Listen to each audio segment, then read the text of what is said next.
How to fix screen off during call in Xiaomi Redmi Mi or Poco.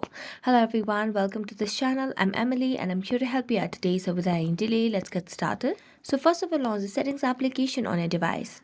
As you tap on that, scroll down and here you can see the option of apps. So tap on the apps option. After that, tap on system app settings over here. Then scroll down and tap on call settings. As you tap on call settings, you can see different options available over here. Now, you need to tap on the incoming call settings over here. So tap on incoming call settings. And as you can see, there is no option to turn off the proximity sensor or anything like that. So let's go and check if we have the latest version of the software in our device. So just tap on the settings and then tap on about phone and go to your version and then check for updates. Now as you tap on check for updates, it says no updates available, which means that our phone is updated to its latest version. So this feature is just not available on our device.